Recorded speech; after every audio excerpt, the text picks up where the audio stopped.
Okay, we'll go ahead and have everyone take their seat so we can get our meeting started.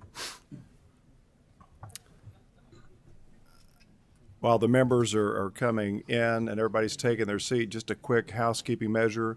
If you would like to speak, please go over and sign up there by the door. We want to make sure that you get a chance to speak. We have an hour window here today before we start losing members, so I'll ask each of our people that are going to be presenting to sort of be aware of the time frame, and if it gets to a certain point, unfortunately not to be rude to you, but I will have to cut it short so I can move on to the other members. So I ask you, as you're making an explanation, to please be aware that that there's going to be a limited amount of time for us to get through as many bills as we've got today. So let's get started. If you'll join me with the Pledge of Allegiance. I pledge allegiance to the flag of the United States of America and to the republic for which it stands, one nation, under God, indivisible, with liberty and justice for all. Very good. I'd like to ask the clerk to call the roll. Senator Carpenter, Senator Caslin, Senator Embry, Senator Harper Angel, Senator Schickel, Senator Southworth, Senator Webb, Senator Westerfield, Senator Wheeler, Senator Turner, Chair Smith. Present. We have a quorum. We have a quorum.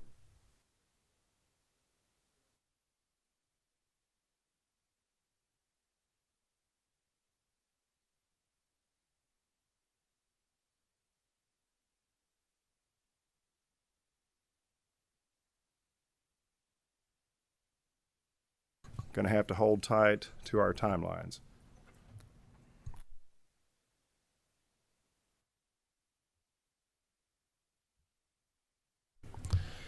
Thank you, Mr. Chairman, and I know you got a lot going on today. I appreciate the opportunity to be here today.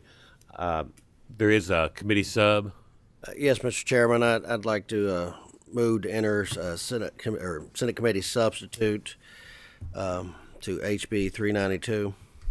All right, we have a motion for a committee sub. Do we have a second? Have a second. All those in favor of the sign of aye. Aye. Opposed likewise. It's adopted. Please carry on. I'd like to let my guests introduce themselves for the record, if you don't mind. Sure. Evan Vaughn, Deputy Director of the Mid-Atlantic Renewable Energy Coalition. Please turn your mic on if you don't care there, guys.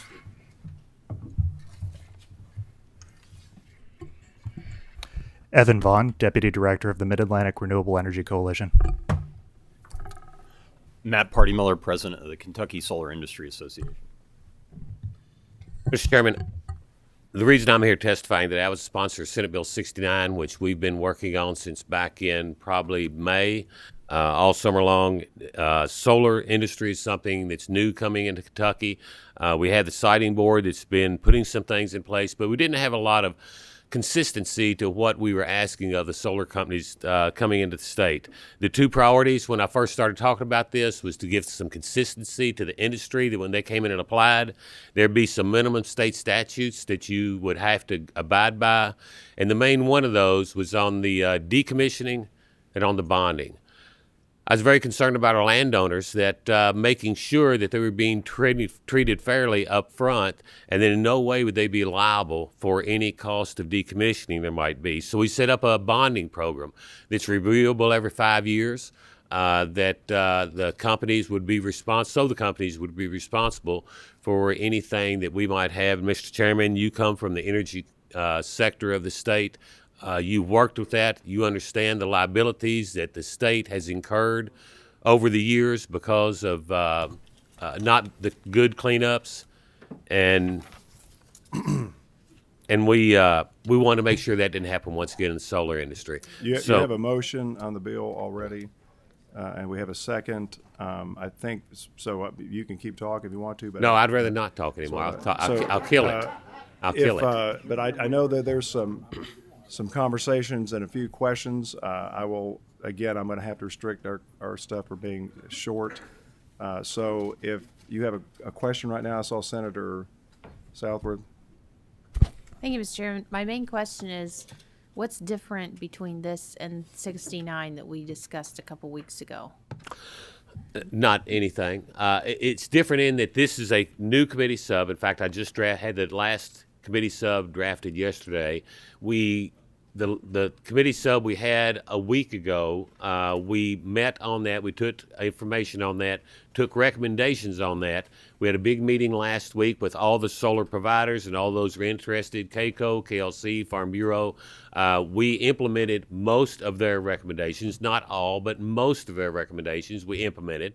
And we came up with what you see before you today, which is pretty much a stripped out 392 and the Senate language from 69 inserted in its place. Okay, And I want to make sure that you all know, since Representative Branscom's not here today, I had called Representative Branscom about a week or 10 days ago, asked him how he would like to do that, and it was his and his leadership's recommendation at that time that I strip 392 and insert 69 into it. All right, do we have anybody else that signed up to speak against this that wants to come up right now? All right, seeing none, at this time, we will call for the roll. Senator Carpenter, Senator Caslin, Senator Embry, Senator Harper Angel, Senator Schickel, Senator Southworth, Aye. Senator Turner, Senator Webb, Senator Westerfield, Senator Wheeler, Chair Smith. Yeah, I'm going to explain my vote. So what we've done is we've got Senator Hornback's bill that he's worked on over the summer, and we have taken the House bill, which is Branscom's bill, and we've taken the content out of that. We put Senator Hornback's work into this to send it over to the floor of the Senate. I did have a chance to talk to the Representative Branscom this morning, and he still feels like there's room to work on the bill, and I think that's probably going to happen. So I think the intent here, for those of you that still have questions and that's a work in process, is that this will go onto the Senate floor. I think that it'll come out of the Senate and then be sent over to maybe free conference. So there's still going to be some room in there for people that feel like maybe the process has gone, they wanted more time. So there will be time to work on it, and I think he'll have time to present, things that he's still working on to be fair to him. So with that, I vote aye. And so House Bill 392 as amended, with the committee substitute having the expression that the same shall pass. So thank you, gentlemen. Oh, actually, we needed an adoption for the title amendment. Do we have a motion? Have a second. All those in favor of the sign of aye. Opposed likewise. The title's been amended. That'll be added to that. We can't put on consent, as I think we still have some floor amendments that we'll have to deal with. So thank you all. We appreciate it. And let's keep moving. At this time, Senate Bill 217. I'd like to ask you to go ahead and come to the table. Bring anybody with you that plans on speaking. And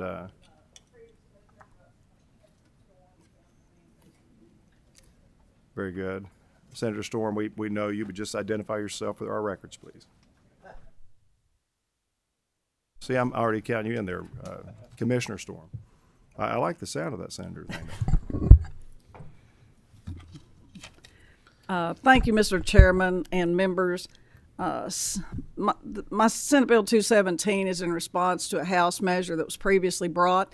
And since the original bill, you'll find a committee substitute in your packet that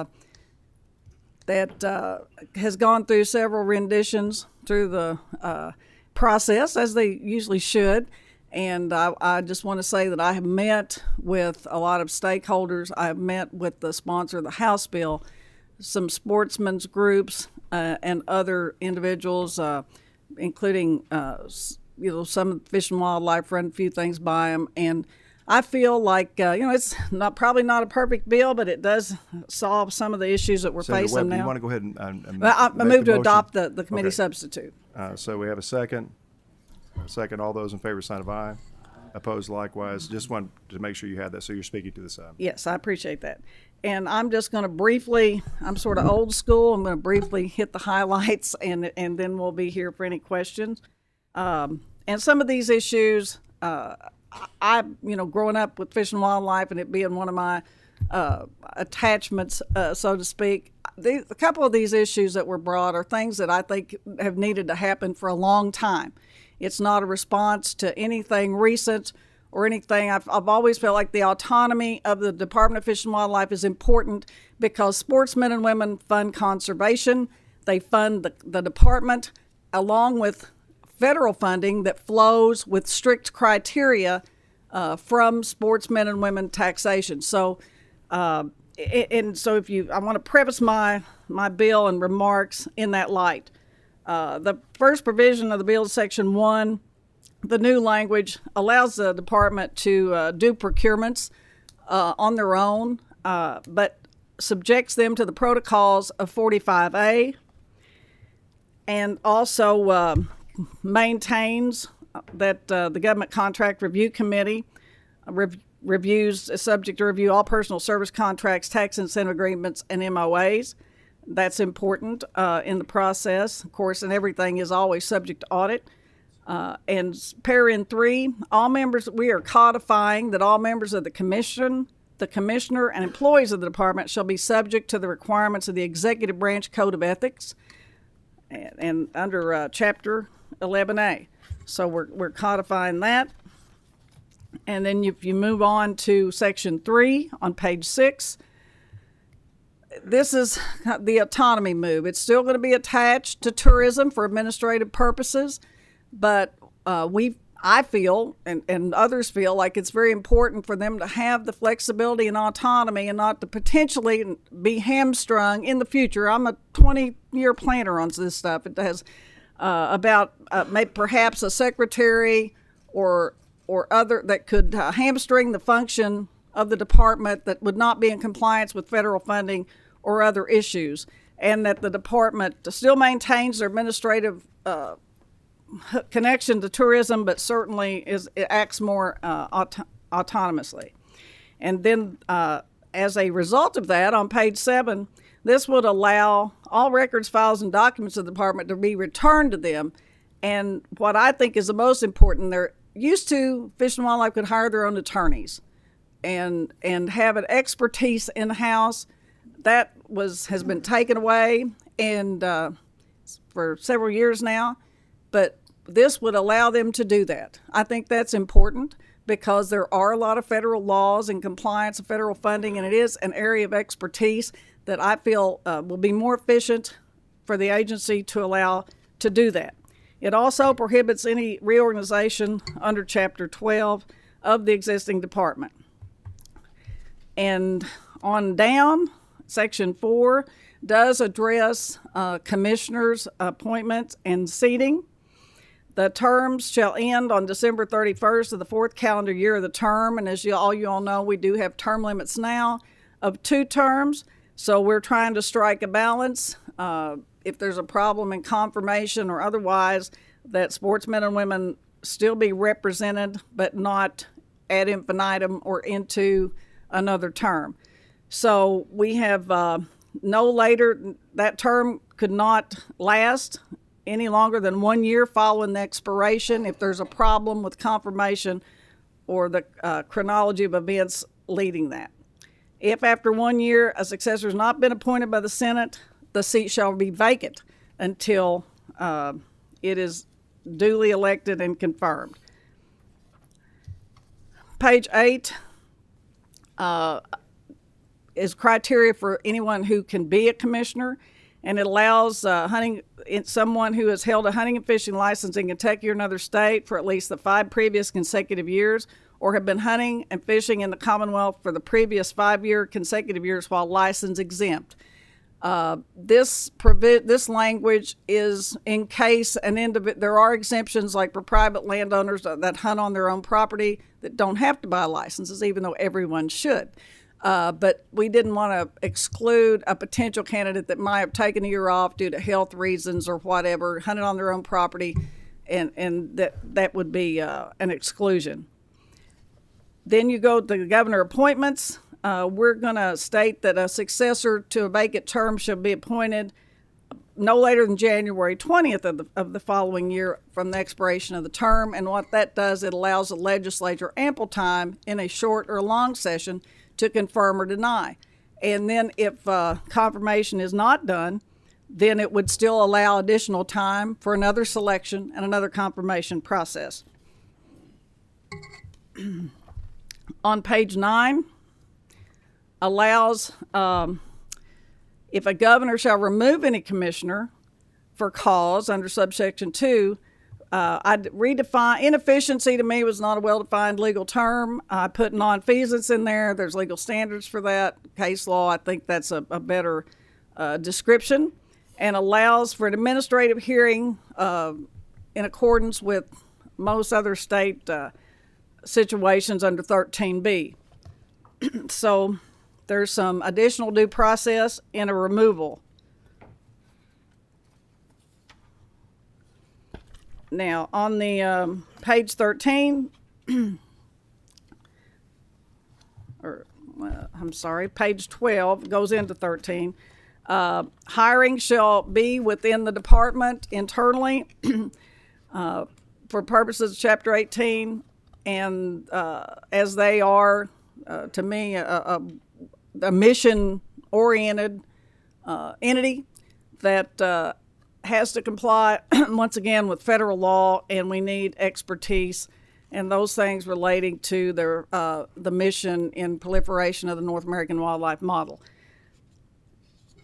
And then under section 7, the auditor has authority now to audit annually, and we just added language because in relation to the procurement procedures in 45A to allow that and the procurements made in their annual statewide audit. We just codified and clarified what the auditor can do now. And the other provisions are conformity with other 8, 9, 10 conforming provisions. Section 11 does provide an emergency clause, and then there's a title amendment that'll be needed. And so we're here to entertain any questions. We have a motion and a second. Do we have any members that have any questions at this time? Seeing none, what about anybody that wishes to speak on this? Commissioner Storm, do you have any comments? I would like to thank Senator Webb, her father's longstanding service, 8 terms as a district commissioner, a camp named after him. We appreciate her point of view and the service of her father to Kentucky Fish and Wildlife. Well noted. And just to make sure again, that there's somebody that's signed up to speak. I know that Tom Fitzgerald had wanted to speak on the solar bill, and somehow we misconnected, so I don't want to do that. But if you have somebody that's online that wishes to speak, this is your chance. All right, seeing none, we have a motion on the bill. And a second. Ask for roll call. Senator Carpenter, Senator Caslin, Senator Embry, Senator Harper Angel, Senator Schickel, Senator Southworth. Explain my vote, Mr. Chairman. Please explain your vote. Explain my yes vote. Thank you for doing this. I've obviously gotten a lot of feedback and comments, and I was a little concerned last year with some of the things we were all shaking around, and I feel like this is really well put together bill. So thanks so much. Senator Turner, aye. Senator Webb, Aye. Senator Westerfield, Senator Wheeler, aye. Chair Smith. I vote aye. The motion is second to approve Senate Bill 217 with the committee substitute having the expression that the same shall pass. So thank you all for coming. Need a motion on the title amendment. Yes, we have a motion for the title amendment. Second, all those in favor at the sign of aye. Aye. Opposed likewise. It's adopted. Thank you all. Thank you, Mr. Chairman, committee, and everybody who worked on this bill. Thank you. Okay, the next bill is my bill. It's 341. And so I'll give you a second to pull this out. And I'm going to do that from right here, guys. So I'll make this very quick for us. So just take a few minutes to look. Senate Bill 341. Actually, we have some guests at the table. Why don't you all go ahead and identify yourself for the records, and I'll let you explain it real quick.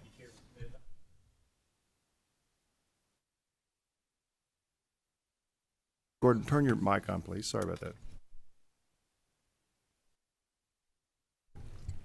Thank you. I'm Gordon Sloan, Commissioner for the Department for Natural Resources. I have with me Brandon Howard.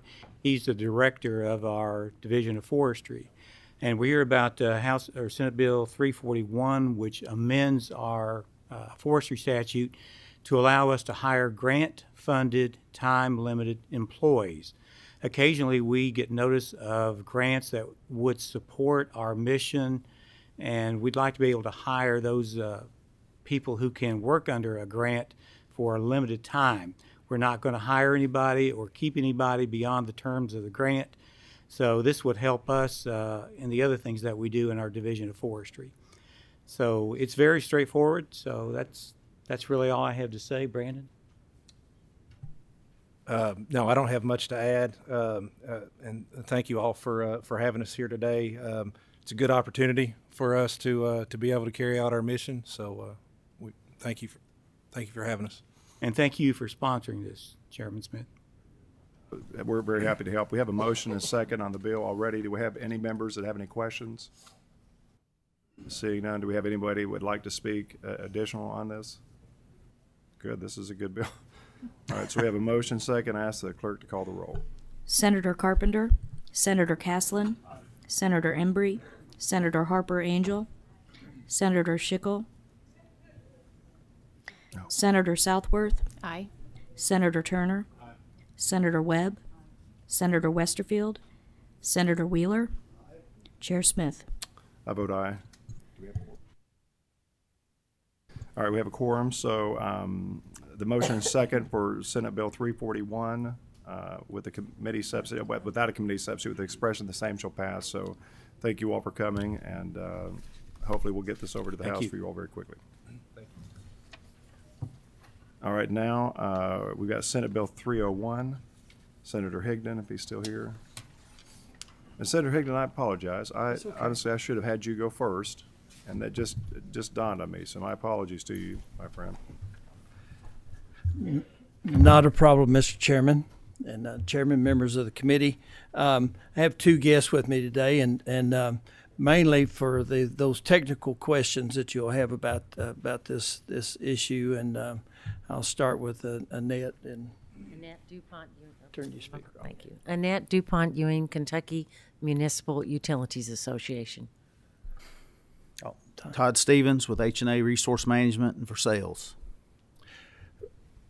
Mr. Chairman, members of the committee, this is a sewer bill.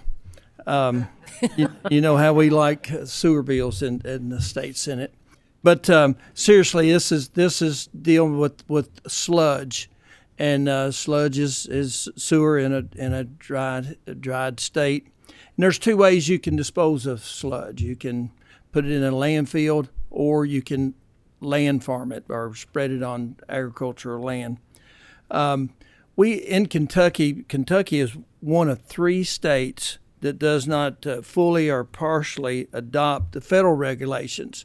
The Kentucky regulations for use of this sludge are much stricter than the federal requirements. And this bill, what it does is just say that the state will comply with 40 CFR 503, the federal regulation for disposing of this sludge.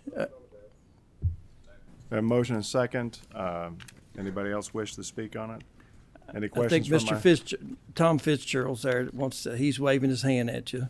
All right, very good, Tom. We welcome to. And I know Tom's going to speak against this, but I wanted to make sure he got in. We've got him muted, so I don't know. Tom, we'll go ahead and turn over to you, my friend. Thank you, Mr. Chairman. Fortunately, the voice that I lost to laryngitis this week is back. I guess fortunately for me, unfortunately for the committee, I can now speak. I appreciate Senator Higdon making sure I got my 2 cents in. I did want to mention, and I wrote to Senator Higdon, who I consider someone I have tremendous respect for and also a friend. I do have concerns and do oppose Senate Bill 301. We have siting restrictions in Kentucky that the federal regulations don't have. And those restrictions require that you don't place sewage sludge on lands within a certain distance of occupied homes, of water wells, of sinkholes, of property lines, public roads, and intermittent streams. Those are streams that flow some of the year, and most of the streams in Kentucky are intermittent rather than perennial streams that flow all year. the federal regulations have none of those siting restrictions.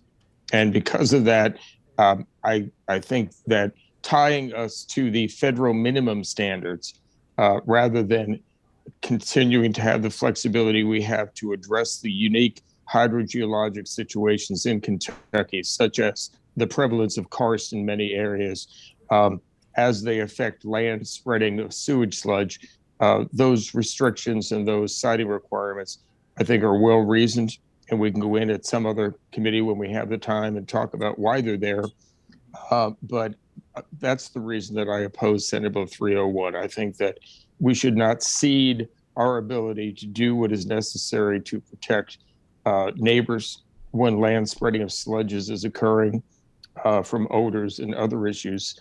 And we shouldn't remove the restrictions on protecting water wells in a state where a significant amount of our population, including some of the municipalities that KMUA represents, derive the public water supplies from groundwater. The other issue is we have this emerging issue of contamination of municipal sludges with PFAs, the so-called forever chemicals, which are per and polyfluorinated substances that don't break down easily in the environment, that move through soils and can contaminate drinking water sources and can bioaccumulate and are thought to have human health effects at very low levels of exposure. It's an emerging issue that some of you, I'm sure, have heard of, and it presents a challenge to municipalities in getting rid of their sludges in ways other than sending them to landfills, where the migration of contaminants is at least temporarily controlled through technology. We need the flexibility to adopt standards and to revise standards in order to limit land application of contaminated sludges, particularly on croplands, in order to avoid contamination of those lands and in order to avoid harming public health. For those reasons, I think Senate Bill 301 is not a bill that is adequately protective of the rights of other landowners as well as the environment. And I would encourage you to not support the bill. With that said, I look forward to, if the bill progresses, to working with Senator Higdon and with Annette to try to address concerns in a way that is protective of public health and addresses the legitimate concerns that the municipalities may have. So, Mr. Chairman, I'm happy to answer any questions. Senator Higdon, thank you again for making sure I got what is probably more than my 2 cents worth. And I do appreciate the committee's time, Mr. Chairman. Very good. Thank you, Tom. We have some questions from Senator Webb. I would ask, in application, what differences would we see on the passage of this bill? I mean, what kind of scenarios would it allow? One thing that I don't know, I'm not the expert on this, but just the things that they ask for and the time that it takes to get a permit is extremely long, and that's a complaint from the cities that are doing this, is just the length of time and the expense that it takes to get a permit. And like I said, I have the experts with me here. Todd is very familiar with that. If you don't mind him chiming in. I guess first off, the existing Kentucky regulations that have been there for eons are very old and antiquated. The last time they were updated was in 1992.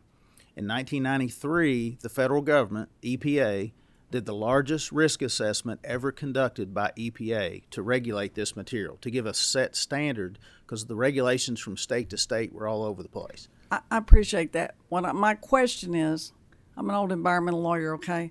But I understand all that. My question is, if this bill passes, what would we see done differently with this kind of waste? Nothing physically done differently. It would still be land applied just like it currently is. The standards for doing that would change. Right now we have restrictions that are excessive that have been shown by that risk assessment I was talking about to not to be overly stringent from what is necessary. The risk assessment shown and proved that some of this was not necessary. What Mr. Fitzgerald is saying is still going to apply. The federal regulations still require that standards be met. the material must meet a certain standard before it can be land applied. There are certain site restrictions that must be made. There are buffer zone requirements that are required from streams, and we're fine with the state keeping some of those for, we have to stay so far from a sinkhole, from a residence. That's perfectly fine. But the rest of these standards are so restrictive that it almost eliminates anybody from being able to do it. So the problem that we have, to backtrack just a little bit, is in Kentucky, most people hauled all this material to a landfill. That was pretty standard procedure. We had some that land applied, but landfilling was so readily available and cheap, that's what everybody did. Well, now, in the last 2 or 3 years, these landfills have stopped taking it due to being overloaded with this type of material. So what they're doing is they're cutting these people off, and there's only one other option at the current time, and that's to land apply it. So if the landfills, for instance, here in the city of Frankfort haul all their material right here local to Republic Landfill. They don't haul it there anymore. They won't take all that they generate. Their price went up 300% in what they're charging the city. So that's what all these cities are being impacted the same way. And most of the landfills in the state of Kentucky are private. They don't have to take their material. They can send them a Dear John letter tomorrow morning and say, we're not taking your material anymore. Well, what are they supposed to do? There's only one other option, and that's land application, which has been proven over and over, if done properly, is perfectly safe. It's considered a method of recycling. Some states, Washington State, Colorado, for instance, you have to land apply it.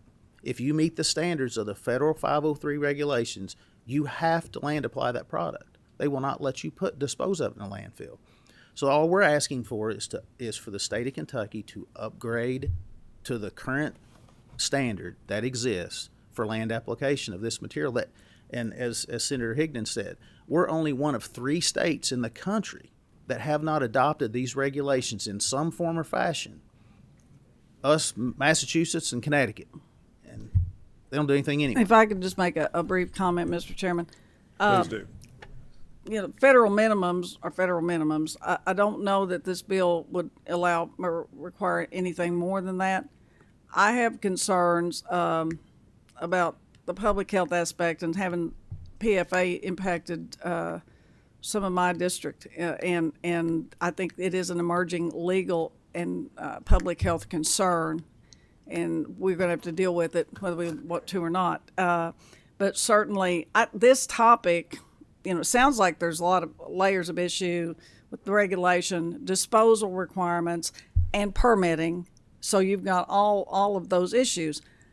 I would feel more comfortable. Of course, we've had several task forces on water and issues perhaps. I would like additional study on this. I feel your urgency in some way, but certainly I would feel more comfortable in coming up with a plan to address all of those issues and provide a level of public health assurance and help with the disposal side, because this is an emerging issue, and I feel the urgency, but as a policymaker, I feel compelled to want to study it further. But thank you, Mr. Chairman. Can I quickly say something about the PFAS issue? Obviously, that's the hot thing. It's all you're hearing about right now. But EPA is doing a part of the risk assessment to address PFAS in biosolids. It's in everything, I think, as Mr. Fitzgerald would attest. I mean, they have found that the level in I think what do y'all call it, the compound makeup is 50 times higher than what the current levels are being proposed for drinking water. It's everywhere, and it is an emerging thing, but it will not affect what we're doing one bit, because we're still land applying. You're still going to be able to get a permit whether you adopt this or we're still doing it the old way. The material's still going on the ground. But if EPA, when they do their risk assessment, they're going to come up with a number for PFAS. When they do, it immediately takes effect. Immediately. We have to comply with that. So whether this is passed or not passed, it doesn't change anything with how this material is still going on the ground. So drinking water versus biosolids is all separate issues, and the numbers still haven't come back as to what they're going to be yet. But yes, is there PFAS? Sure there is. It's in this carpet right here that we're walking on. They're pretty much everywhere. So it's not going to affect anything in doing this. It's going to help these municipalities out to be able to do this more effectively when they need another option. Because without another option, I don't know what's the city of Frankfort do, or pick a city, what do they do if the landfill cuts them off and they cannot get a permit to land apply? Which under current existing standards, EPA supports it, says it's beneficial reuse of a material and it's safe. If they can't do that, what's option B or C? I'm sorry. Guys, listen, we have another question, and I'm going to have to restrict debate here shortly on it because we're going to run out of time. But Senator Southworth, you have a question. Thank you, Mr. Chairman. I might cut it short off the question and just sort of try to round this up a little bit to give a little light on this. I've met with several of these people and other members of the cabinet and other things trying to get a handle on this. So I want to at least update with what I found so far. And he just mentioned it. There are a couple of years potentially out from even being able to establish what the number is, the safe number. And so when we were addressing, do we need to do something now, or can we just wait when that happens? And I think what Senator Higdon's decided, which I think is important, what do we do for the intervening 2 years before we know what we can and can't do with relating to this PFAS safety? And so we need to address the current situation with particulars to speed of permitting and so forth. In this bill, I think it's really craftily worded because it says that everything shall be regulated in conformance with the most recent version of 40 CFR. The cabinet has to promulgate administrative regulations. If something's not, opposed to CFR, we're going to be able to have, I see it, that we're going to have some flexibility at the state level to be able to weave in those things that aren't necessarily in opposition to that. And I usually am totally against, ditching the state standard. I don't care if we're the only state left. But a lot of times Kentucky's also known as being the one that's really a decade behind or two. So we have to be careful here that we're not getting left in the dust and addressing this issue and to his point on, what are we doing while we're waiting on the EPA and while we're waiting to figure out if we can put any of this stuff down because of PFAS. Meanwhile, sludge is stacking up. Where is it stacking up? Is it stacking up in a location that's safe? Well, it sure is not stacking up in the landfills, and it's not stacking up in the land, and there's no choices. So I think time is of the essence, and this is, to me, a temporary measure. For a year or two, we need this, and then once we have the rest of it, we will be back to identify exactly how we're going to move forward. All right, gentlemen. Mr. Chairman. We have, I'm going to have to cut you off, Tom. I apologize. We have a motion and a second on the bill. This time I ask the clerk to call the roll. Senator Carpenter, Senator Caslin, Explain my aye vote. Please do. If 47 other states have this and it's working for them, I think it'll work for Kentucky. Senator Embry, Senator Harper Angel. Explain my vote, Mr. Chairman. Please do. I have concerns. I agree with Senator Webb that it needs to be studied more, and I always believe that my friend Fitz is right on. So, and you almost lost me with the sewer bill, but I want to see it move forward, and I hope that you'll get with Fitz and satisfy those concerns. Thank you, Mr. Chair. Yes. Did you record your vote, Senator Harper? It's a yes. Okay. Senator Schickel, Senator Southworth. Aye. Senator Turner. Explain my vote, Mr. Chairman. Please do. I have some questions also, but I look forward to them trying to resolve it as it goes forward. I'm voting aye. Senator Webb. I'm really conflicted. I think we could come up with a good product that addresses all the issues that's in this. I'm going to pass for now, but I'll be glad to work with you, and I hope we can get something that alleviates my concerns. Thank you. Senator Westerfield. Senator Wheeler. Chair Smith. I vote aye. Pass.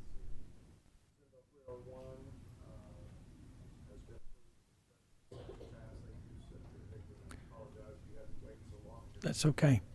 Mr. Chairman, and I'll be glad to work with Senator Webb and Tom Fitzgerald to see if we can eliminate some of the concerns. But we do need to move forward, and we need a bill that's safe and also to be accommodating for the cities around the state that are having issues with this. So I'd be glad to work with everyone to try to come up with a good solution. Thank you, Senator Higdon. And to Tom, not to have to cut him off, but if he has a question, wants to submit it to me, I'll make sure all the members get that. All right, we have one other bill to try to get through with a limited amount of time, so I appreciate everybody's cooperation. We have Senate Bill 315. Have Senator Mills coming to the table. Looks like he's Mr. Barr with him. If you all would identify yourself for the table, and I apologize for the limited amount of time. Well, we're going to try to clean up after Senator Higdon's bio solids. Thank you, Mr. Chairman. I'm Robbie Mills. I'm State Senator from 4th District in Western Kentucky. And today we have Senate Bill 315. It actually has a committee sub, if we could adopt that. Have a motion for the sub. A second. All those in favor with the sign of aye. Opposed likewise. Your committee sub is adopted. Thank you. This issue is an issue that affects all of Kentucky, but in specific in Western Kentucky, there's quite a few abandoned wells. So as part of the federal infrastructure bill, Kentucky is eligible to apply for $104 million over the next several years to plug abandoned oil and gas wells. This federal funding will go a long way toward cleaning up the almost 14,000 abandoned and orphan wells and tank batteries that we have identified that are needing plugged. Of those 14,000, almost 5,000 of them are actually in my district. The bill before us deals with 3 issues which need to be resolved in order for Kentucky to fully access these federal funds. Once again, $104 million. At this time, I have Mr. Bill Barr, who's a subject matter expert on this, and also Mr. Fitzgerald is online as well to talk about the 3 things that this bill does. Thank you, Mr. Chairman, committee members. The Kentucky Oil and Gas Association and the Kentucky Resource Council have worked with Senator Mills and with the Energy and Environment Cabinet to craft language to ensure the Commonwealth receives the maximum amount of available funds under the Infrastructure Investment and Job Act. A key element of that act, there are 2 key elements. One is to plug and abandon orphan wells and remediate existing tank batteries. I know many of you in your districts have both of those subject matters available in large numbers. The federal law requires that we use the state definition to determine what is an orphan well.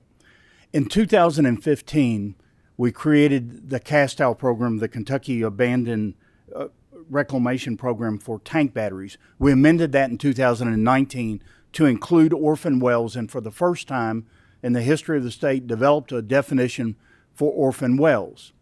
There is also a program called the Abandoned Well Program. That's wells that have previously been permitted and bonded within the state, and those wells at the time were not included within the definition. Of the wells that Senator Mills refers to, a significant number of those, possibly as much as 50%, would be excluded under the existing definition of orphan well from applicability of these federal funds. So the principal and main change that was done is an amendment to KRS 353-510 sub 48, which changes the definition of orphan well to include not just post 1960 wells prior to permitting and bonding, but post law wells that have been abandoned and for which there is no longer financial assurity or a known owner that's financially responsible. That is a key element to being able to apply for these federal funds. A second element of the Infrastructure and Jobs Act was to create jobs in the affected areas of the states that applied for these funds. So in Kentucky, most of the wells exist in rural Eastern Kentucky and rural Western Kentucky, both of which have been devastated both by COVID, by loss of jobs in the energy and extractive industries, and other economic reasons. Under current Procurement Act, the Chapter 45A, any contract in excess of $40,000 has to go through the finance cabinet and has to have both performance bonding and payment bonding. Those are an amount of 100% of the contract awarded. One of the main features of the bill is to limit the size of the contract to 25 wells in order to allow small Kentucky contractors, vendors, and companies to bid on and receive these contracts utilizing federal money to clean up the environment for the orphan wells and the abandoned and remediated tanks that need remediation.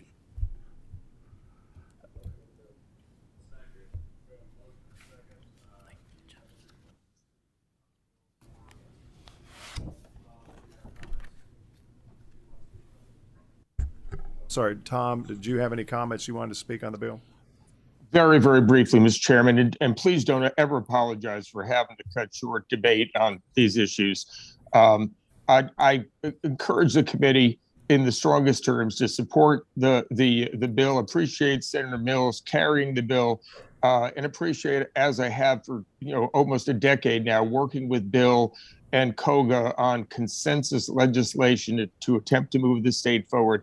We want to make sure by broadening out the definition of orphan wells under this bill that we don't leave any federal money on the table when it comes to plugging and abandoning properly the 14,000 or so wells that the state has made a significant effort to identify.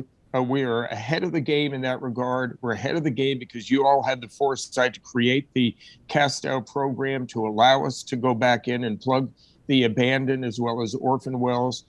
This takes care of the two priorities that we share with Koga: getting these wells plugged, getting the farmlands remediated and reclaimed so that they no longer have these orphan wells and the tank batteries on them, and also assuring that the money, to the extent possible, is spent with local contractors, local operators. So thank you. All right, very good. So we have a motion and a second on the bill. I ask the clerk to call the roll. Senator Carpenter, Senator Caslin, Senator Embry, Senator Harper Angel. Was that an aye? Okay. Senator Schickel, Senator Southworth, Aye. Senator Turner, Senator Webb, Senator Westerfield, Senator Wheeler, Chair Smith. I vote aye. We also have a title amendment. Do you want to adopt this time? We have Yes. a motion and a second for the title amendment. All those in favor say aye. Opposed likewise. We have that adopted. Senator Westerfield for comment. Okay, as soon as we wrap up, we'll get anybody that needs to have votes. Okay, so the Senate Bill 315 as amended by the committee substitute has been approved with the expression that the same shall pass. Thanks both Thank of you, you Mr. all, Chairman. and again, appreciate the time. It's tough here at the end because the session's wrapping up. We've got a lot of important pieces of legislation. And so today we took on quite a few of those to try to help them have a chance to get out because the time is running out. So I appreciate each one of my members being patient with us. We do have some votes we want to record. I know Senator Westerfield has some that he would like to record.